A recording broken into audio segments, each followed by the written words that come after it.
Shanti. Good evening, everyone, and a very warm welcome to all of our viewers. I am Ananya, the youth representative of the Special Interest Group of Environment Initiative in Australia. And today we are about to unfold another wonderful story of an eco yogi. I welcome you, Brother Juan from Canada. So, it's very interesting to read about you, and I've personally known you for some other projects, and I found that you um, you are a spiritual ecologist and a sacred activist, and I'm really curious to know what does that really mean. So, brother, can you share a little bit on that? Yeah, certainly. So as we know, there are many activists in the world, and the role of an activist is the role of bringing ideas into action and progress, looking for equity, looking for finding solutions in the world. And the sacred activist or spiritual ecologist, on my side, is a soul or a person who is not only looking for progress in actions or in ideas, but it's also bringing spirituality forward in a way that we use spirituality as the foundation of our work, our ideas, our actions, and is through that we can ignite, we can put forward ideas. So it's recognizing first the sacred within us, and by recognizing the sacredness, our spiritual nature, our divine nature, we can therefore see the divine in everyone else. We can see the sacredness in nature in every one of us. And I think that's the foundation or the difference from that, is that we recognize the whole world, the whole planet as sacred, and therefore um, supporting movements like ecology to help nature regenerate itself through us in a way. That's lovely. That's a lovely way to look at things around us. I'd also like to ask you, brother, that how did you come across the BKs? When and where? And what was it that fascinated you to take up these teachings and take up this lifestyle? Well, I'm originally from Mexico, so I'm an immigrant in Canada. I've been in Canada for 21 years. Mm. I moved up here when I was 15. And like many young people or many people in the world who migrate, we have to adapt to the environment, to the language, to the culture, to society in a way. And one of the things that I realized is that when I was 19 years old, I was really questioning myself about who I am, who is God, or where is God, my relationship with the universe, with my identity, my relationships too. So I started questioning, and I remember going through a difficult situation, challenging time at that moment. And funny enough, I've been in Canada and I've been living in the same neighborhood since I moved to Canada. And I remember walking every day to the park or even just to do exercise in the gym. And I remember seeing the meditation center. Just I used to walk next by, but I never really pay attention to it Mm, until I actually start asking these questions. mm, And I say funny enough because it was at that moment, on one of those days, that I walked next to the center and I saw this poster mm, and it had a point of light. mm. And around the point of light were all these symbols of the different religions. And I asked myself, what is this place that brings all these religions together? What is it that brings all together? So I was very curious. I went inside and they say we offer meditation courses for free. I was like, oh, okay, this is interesting. Of course, when you're young, those are the things that's like, okay, what is this place? So from that date onwards, I became progressively getting involved into Brahma Kumaris. And one of the first experiences that I had with Brahma Kumaris, with the meditation center, I was stepping into the meditation center and I had this experience, like a vision. It was a very abstract kind of experience, but I had the feeling and I was feeling the energy of peace and the future and how those two elements were connected. And for me, it was maybe more unconscious at that time, but I realized that that became a driving force that I needed to connect those two energies somehow.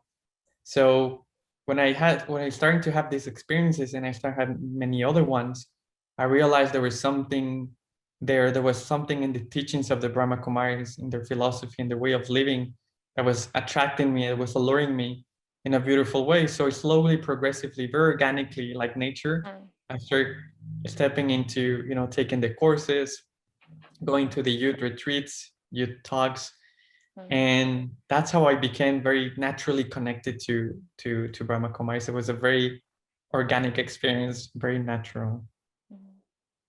That's wonderful. And I think as you're sharing about your experience, it's lovely to know that first you experienced and then you got into something like this. And that's why I think it keeps you going and it keeps you strong. So I want to ask you which year was this in and how long has it been since then? Well, I first met the Brahma Kumaris when I was 19. I'm 36 now. Okay. So it's been quite a couple of years already. Mm, And like I said, it was very progressively. And I think when I was 24, 25, that I decided to become more, go into depth into the teachings of the Brahma Kumaris. And from there, I discovered beautiful treasures inside of me. The fact that we learn how to meditate and to go within and to locate and use these inner resources in our life, but you start seeing the changes around you and how this is affecting my family, my friends in a good way, having a positive impact around me. So, and it was at that time when I was realizing the beautiful um, teachings of Rama Kumaris, I was starting to question myself, if this impact is so good around people, what impact can be done to the environment, to the whole planet? And I remember I was experiencing those early meditations for the first time at that time. And it was such a magical moment, when you wake up very early in the morning and then you connect to the divine and you start feeling and just experiencing this energy and what it is. And I remember talking, to myself and experiencing um, this connection with divine and saying, what can be done in terms of the environment? What can we do? What could the Brahma Kumaris offer to the planet? How can this happen? So at that moment, I started already integrating the how nature is connected to all of us, and how spirituality is also connected to the soul of the world, to the soul of the planet. I think you've very wonderfully shared. Um, I can see that you've been practicing meditation for a very long time, and we'll discuss a little bit about your role in the environment arena. But I'm just curious to know, where do you find this deep interest to link spirituality and environment? Because that's a very unique combination. Not many people think about it, and sometimes people think it's a bit strange to think about it. But how do you link these two, spirituality and environment? I think that my dad, he he taught me many things about Earth. I think one of the things that he taught me is how to love the planet Earth. So when I grew up listening uh, to programs about animals in Africa, and I remember having my dad. He bought me this encyclopedia about all these different animals, reptiles, flora, fauna, and I was remember very like when I was a kid, submerged in these books and just reading them and seeing them and just feeling very connected to that. So since I was a very young, I had this interest in the environment. And also later now in my life, I discover that I'm also connected to my indigenous roots in Mexico. And that has also opened up, more consciously what previously was more an intuition, a following, a calling.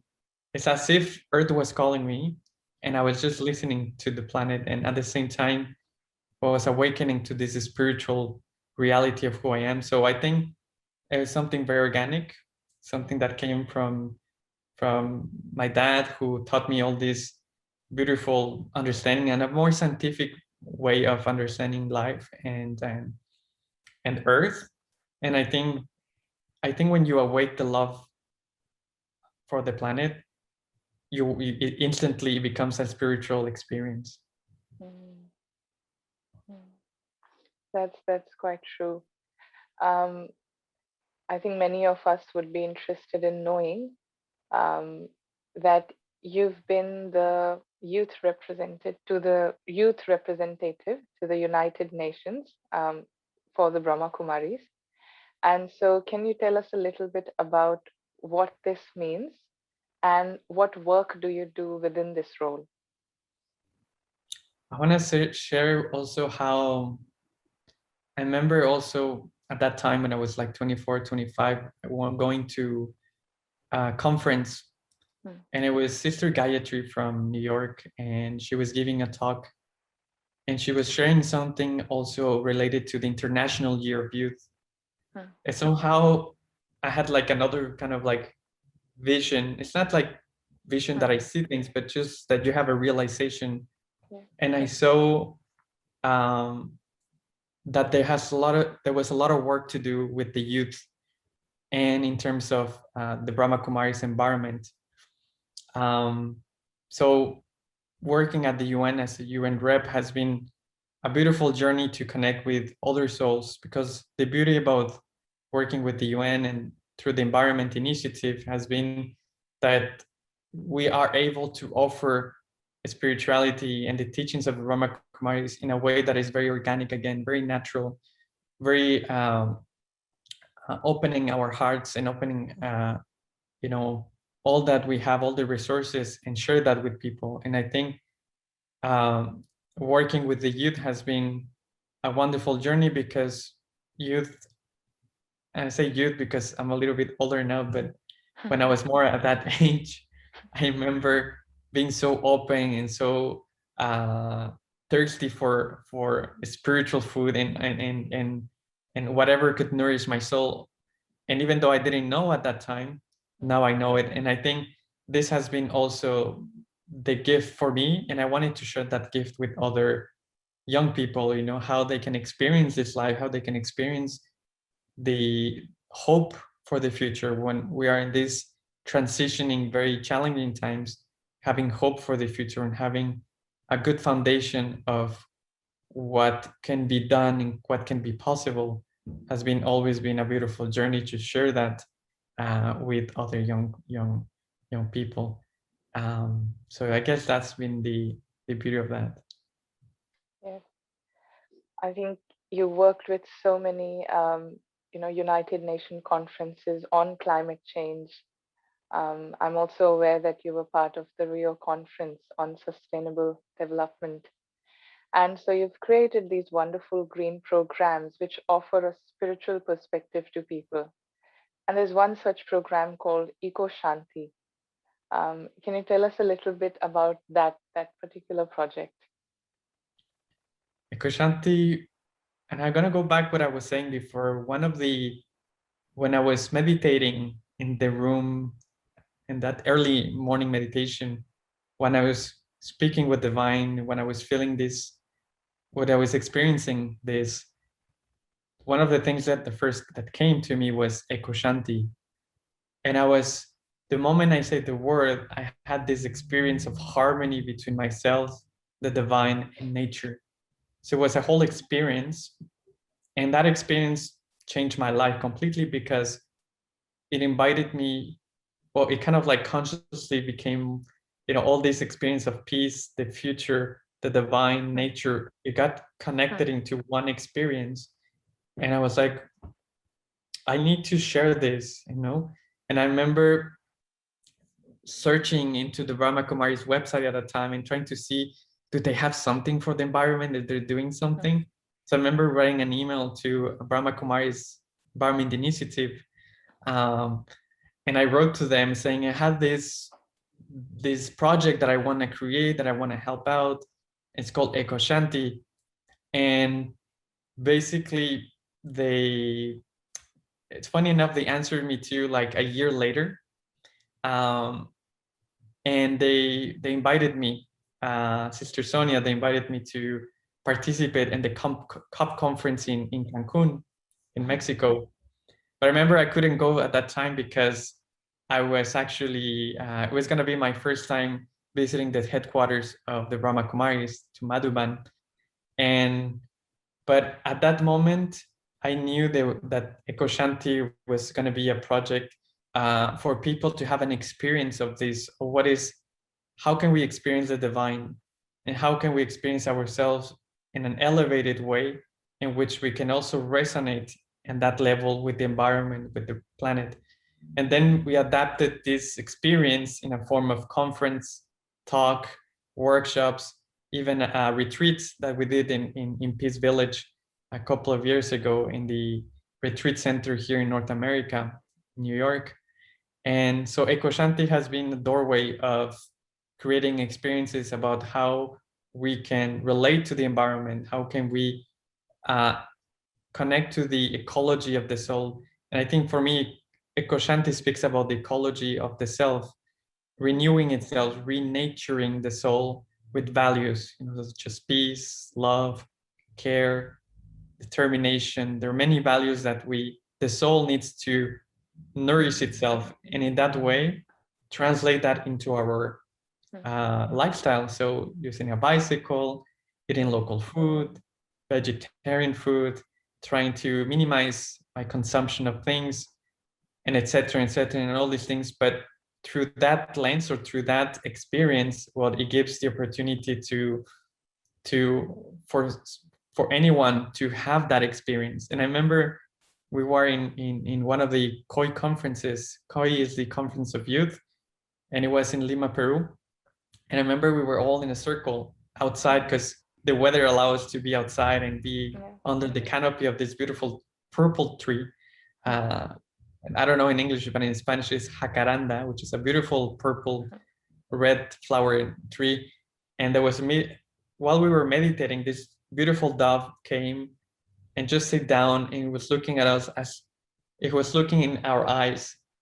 And just the whole experience was very magical. Everyone there looked at each other and we felt this energy, this harmony. And I think that's always been the aim of Eco Shanti, to create an experience of what the future is connected to peace and many other values. So that has been the journey of Eco Shanti so far. That's a wonderful project, and it's so fascinating to hear every word that you're saying, because I think all the roles that you have played are um, very unique, like, spiritual activist, sacred, ecologist, and all these roles. These are very unique to me personally. And there's one such role that you know, that projects you've managed and a role you've played. You've been part of many interfaith groups, and you are also called a climate reality leader. So you've been involved with such a project. So can you tell us a little bit more about that project, and what does it mean to be a climate reality leader? Sure. Well, the good thing about when we're activists, spiritual activists in a way, is that we get to know many other groups, organizations, people, and because there's always something to learn about the environment and what people are doing with incredible ideas, incredible projects. I came across different projects, and one of them was Climate Reality, which is until now a very powerful way to understand what is climate change in a very scientific kind of way, in a very grounded. in a very raw way also. So this is an organization that is led by Al Gore, the ex-vice president of the United States, and he basically created these trainings for people to be able to train other people, or at least to communicate the reality. That's why it's the reality of climate change. And until this day, Al Gore and many other climate reality leaders have done presentations about what climate change is and how it's affecting the world and people in their areas. So I've done a few of them. Um, One of them I did it actually also in Peace Village in the retreat center. So it really showcases what climate change is, and a climate reality leader is really someone who understands climate change in a very pragmatic way and how to show that and transmit that information to others. And what a climate activist, that's climate reality, but a sacred activist would not only give information, will it create an experience, how spirituality is connected to that. So yeah, so many tools. And for the interfaith, well, as part of a spiritual community, Brahma Kumaris is also always working with other faiths, with other religions.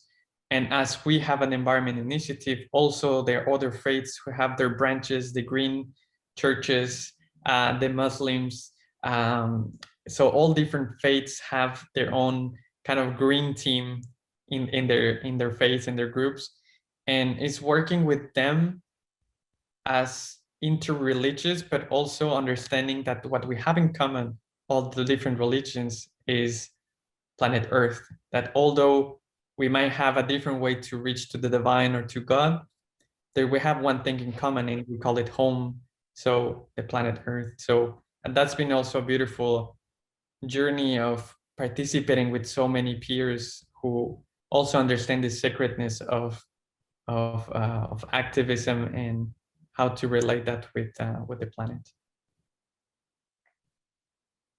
That's really interesting to hear about this, what you do within this role. And when you communicate about the reality of climate to people, to young people, we know that the state of the world, is not very good. I think I meet a lot of young people, and I'm sure you do as well, who don't feel very positive about it, and they have some really strong emotions about the world, and it can be, especially to do with climate change, it can be aggression, anger, and all this. So what do you say to those people, to those young people who are feeling those very strong emotions in regards to climate change, in regards to where we're going with the world? What do you say to them? Well, I will first tell them that it's okay that they feel that way, because until then, that's how they perceive the world, and that's how they perceive um, the current circumstances to be, and perhaps the lack of the injustices of the world that we see. But there's always ways to reconnect to our inner peace and to the inner powers that we have. And at that time, I used to say it as youth, we have a lot of energy, we have a lot of power that we can use.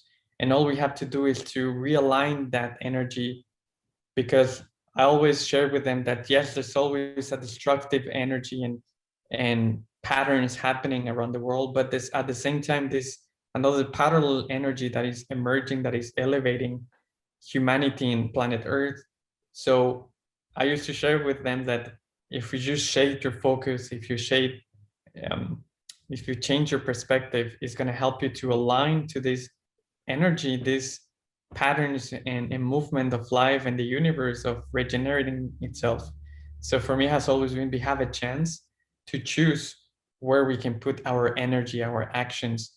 And what I have shared with them is that there are options, and one of the options is to go within, to meditate, and to really share what we have inside, and to experience this inner peace. And that's why Eco Shanti was so important, because it creates experience of peace, knowing that yes, by having peace in itself, we can translate. And I remember being in one of those conferences, and it was they were trying, or we were all trying to participate and create a youth manifesto on climate change.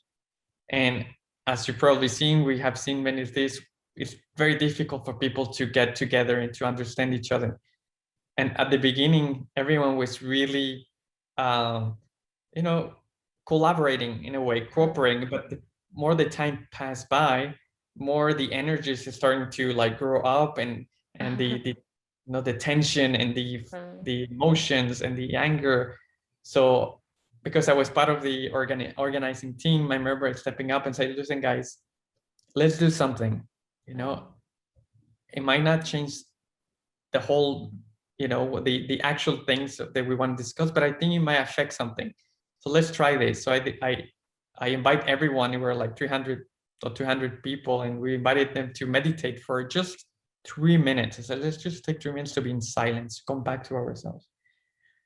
And I did the meditation, and then after that, everyone had a completely different attitude, you know. And at the end of the day, somehow we end up having and creating this youth manifesto. So I think the power of peace, the power of meditation can help. And that's been my message to the youth, how just coming back to your center can help you to release these very strong emotions and connect to the good feelings and good wishes that we all have, which is to live in a better planet. So connecting to that energy was always been the work I've been doing for that. Lovely. I think you've answered the next question that I'm about to ask a little bit in your answer. But whatever you say comes from a very positive attitude. And you worked so much within the environment arena, and still you've got this very positive attitude. And your words give a lot of hope. And I think you very correctly described yourself in your bio as a messenger of hope. So, how do you say what are the ways we can cultivate hope, and especially within the youth who, as I mentioned earlier, don't feel very hopeful about things, how things are going? So, what are the tips that you can give to cultivate hope? One of the things I wanted to share is like Nelson Mandela spent many years in prison, and he had a lot of anger, a lot of emotions because of what they were doing to their people, to the Black community in South Africa. And after or through those years, he started to meditate, to be in silent, to be introverted. So sometimes I share that we don't necessarily need to go to jail to experience that, right? But Yes. we can go within. We have a space, we have a home, we have a place under the tree in the park, in our houses, Mhm. that we can find this inner silence and this inner peace. And that shifts the whole way in which we see the world, because it's inviting us to see things from a different perspective. And that in itself, if I have clarity, the meditation helps us to have clarity on where we want to go. And the more it's clear, the more the mind is clear, the more I can see where I want to go. And if collectively we know that we want a beautiful planet, well, meditation allows us to clarify that and to see, you know, to dissipate all these clouds, mental clouds that we can have because of background experiences and emotions. It gives us the opportunity to see through those. And really, when we see the light, like we often say, when we see the future, when we see where we're going, it helps us to create hope that there's nothing is lost. And I always see this world is it's full of quantum possibilities, and one of those possibilities can be a very beautiful one. And if we all get connected to that beautiful possibility, well, hope is connected to that energy. So hope is an energy that can lead us into the future. And I also think that the universe in itself, when you get sick or you cut yourself, your body's always working in homeostasis. it's always trying to gain health, to be more in harmony. And I think not only the body, but the whole planet has this energy of homeostasis, and also the universe. So the universe, Earth, and the body, so matter, okay, it's also working for homeostasis, to heal, to regenerate, to reintegrate, to cooperate. And I think when we feel those energies, by understanding that those energies are inside of us, the energy of healing, the energy of hope, well, that also amplifies that the whole universe, the whole planet is working for us to be in a better place. And even the bonus part of this is not only Earth, the universe, and the body, or the soul, or us, is that the divine or God is also participant in this transformation. I think accessing to that divine energy is probably the most hopeful tool that we have for the future. That's very, very logical, and that's very good to hear. What you've shared about homeostasis, that the entire universe and everything is working together to put us in a better way, and the divine is also a participant in that. That's just lovely to hear, and I'm sure a lot of people are, feeling that hope and that positivity. Few months ago in Australia, the Brahma Kumaris youth organized a local conference for the young people, which was by the United Nations, and we hosted that conference. And we invited many climate change experts who shared some really good and deep insights on that. So you've been involved with the Youngo, and you've participated in many United Nations climate change conferences, and you've also helped in organizing such local conferences. So, what do you say? How can the BKs, and what is it that the BKs can offer to the world, and specifically to the youth, through these conferences, through these small local conferences? What can the BKs offer? I think there's so much we can offer, and I think one of the things are values, the way we use values as regeneratory powers of the soul. Like, and I think in a way we have offered those to our peers, to our colleagues, to our friends, because throughout the years we also became friends with many of them. So I think the beauty of working with everyone is that we have been ourselves with them, and knowing that we have also something to share, and people were always been very open. And I think, speaking about consciousness, consciousness, how basically when we change our awareness, we change our attitudes, and then that also affects the vision that we have. And if we see everyone, especially in those conferences when it's like a micro image of the world in a way, and how we can, if we see each other as one human family, like often Sister Shanti will say, I think that's something that we can share with them, that see, have this vision of friendship, of knowing that we are all working together so towards something. I think that has helped us to also become friends, and to be participants, and to be leaders in certain areas, like we've been in the youth.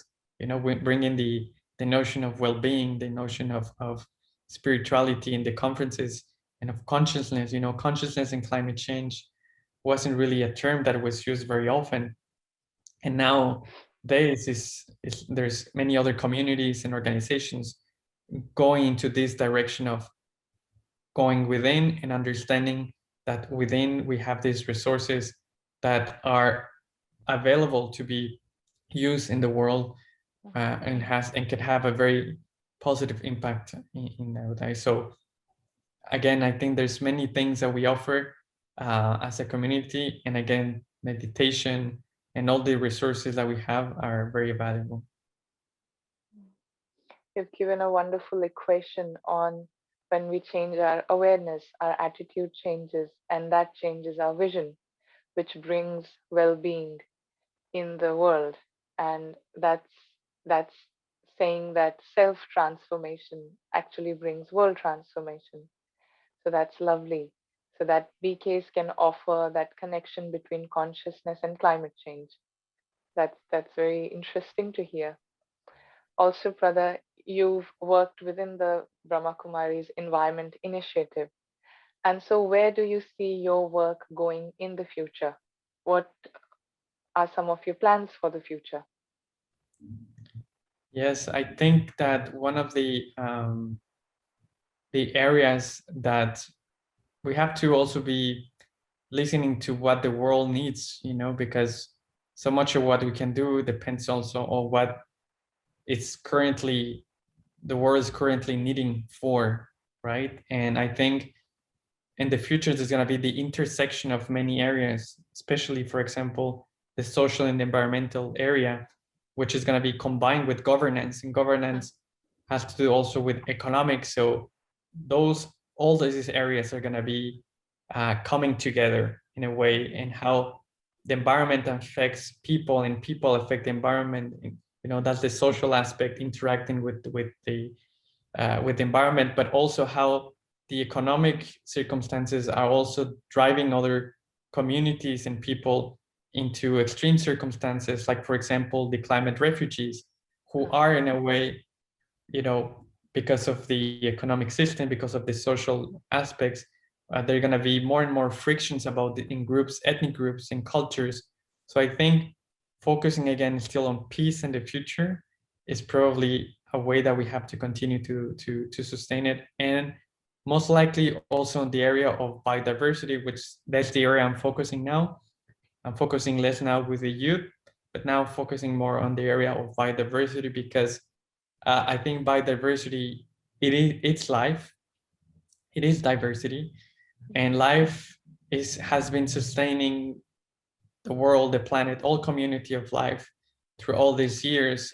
And the best we can do is to continue to support that movement, the regenerative movement, through the biodiversity, and how and the best way to do that is to recognize the flourishing aspects of our divine nature, and how to bring this flourishing and spiritual energy into the world for life to continue to prosper into the future, and in whichever way is going to happen, but knowing that if we nourish life, life will also nourish us. So I think that's where we might have to look, and also maybe areas of war, because, for example, water, the scarcity of water might create wars. So how to bring peace and maybe reconciliation also with our indigenous communities. I think Brahma Kumaris can also look into how we can help reconciliate with peace, with healing, um, with other indigenous communities, who are probably the first ones who have the impact of climate change, colonization, all these things that we know that are happening in the world right now. But always, I guess, connecting to the energy of peace, and do it as a form of celebration. mhm, Although there is a lot of things happening in the world, let's celebrate every little victory, every little things that we do, because that energy invites people to do this as a way of building something or creating something, a beautiful mhm, energy together, rather than I have to do this or let's save mhm, the planet. Of course, that can be, it's good, it's valid too, but for me it's just a way of inviting everyone to feel this energy and be participant in the way it happens to be for them in their own mhm, journey. mhm. So thank you, Brother Juan. It has been really lovely to talk to you and to hear your work with young people, with spirituality, and with the environment. There are some lovely projects that you shared. And as I said before, everything that you say is coming from a very hopeful mindset and a very positive attitude, which is what many of us need at this moment. So, is there any 1 week challenge that you'd like to give all of our listeners, which is to keep that hope with us and move forward with that hope. So, any challenge that you'd like to give? Well, I wanted to read a quote, and the quote is um, from Rob Hopkins, which is the initiator of the Transition Towns Network in the UK. And he says, if we wait for governments, it will be too late. If we act as individuals, it will be too little. But if we act as communities, it might just be enough and it might just be in time. So, and I think that the Janki, the former director of the Brahma Kumaris, you say we don't need just great people, we need Mm, community of greatness. mm, And I think what we offer as Brahma Kumaris is to belong and to be part of this community of greatness. So the challenge for me, for you, or whoever is listening, is to discover this inner greatness in you and try to see where you can share this greatness with others and connect yourself with another community and organization to also come to Brahma Kumaris and experience what we do and what we offer and see how you can become part of this community. But also listening to your own voice and your intuition and seeing that perhaps there's an organization that perhaps is getting with a group of people and just going and do a cleanup in the beach or uh, go to the park and also do the picking up trash. So whatever connects you with others, whatever connects you with people and the environment. But I will say to discover your greatness and how you can share that with another community. that's a lovely challenge. I think if we all start to do that, to discover our own inner greatness, we obviously get together very well and create something magical. It has been a very rich sharing. And again, thank you so much for whatever you've shared. And every single thing that you talked about linking spirituality and environment is really logical. Father, would you like to lead us into a short meditation on hope, which will, again, Wrap up. cultivate that experience of hope and, yes, as you said, wrap up as well.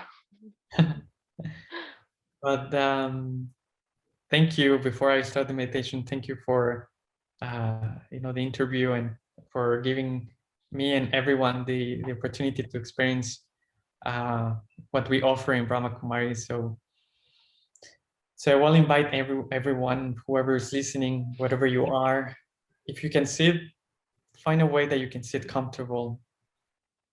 If you're standing, try to find a way that you are there, sitting and standing correctly, and just let's pay attention now to our breath. We're gonna become. First, we're gonna let the breath out, then in.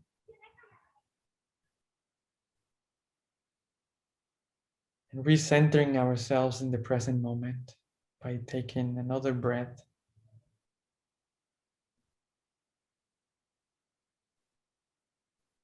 Holding your breath for a couple of moments and letting it out.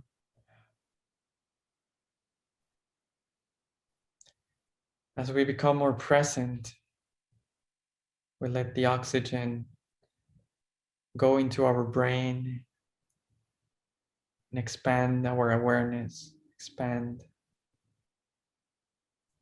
our vision. And with this oxygen of life, we connect to the present moment because it's here in the moment where we can presence, experience ourselves. We can see the presence, we can feel our own presence, the presence of the self. And the beauty of presence is that allow us to connect to the inner treasures that we have. The treasure of peace, treasure of love. When we ignite these values in our mind, there's a light that comes, very subtle light. filling us with energy and power, with enthusiasm, with joy. And that awakens something that we all, the youth and all humans, need. It's the vision of a better future. And that ignites hope in me. The hope that I'm part of these regenerative forces of the planet, of the universe. That the divine is sustaining me in my actions and my awareness, moving into the future by being present in harmony with myself, with the divine, with Mother Nature, feeling hopeful that the best is yet to come. And that all that I have to do is to go within and discover these inner treasures.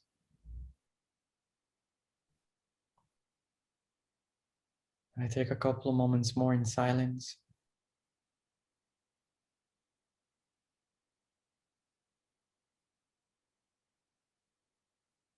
Knowing that I can find this place anytime I want.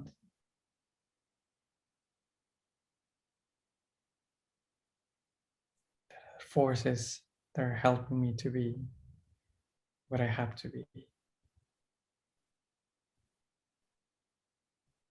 Becoming again conscious of the oxygen that goes inside of me.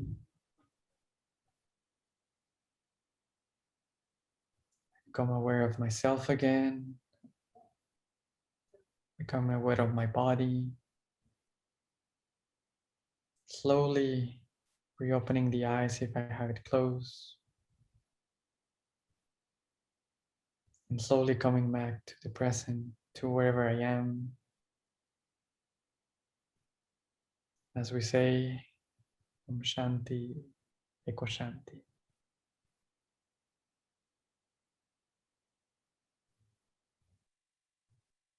Om Shanti.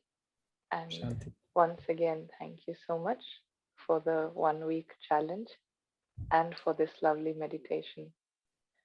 So we'll see everyone next week again. And thank you to all our viewers and listeners as well. Om Shanti. See you next week.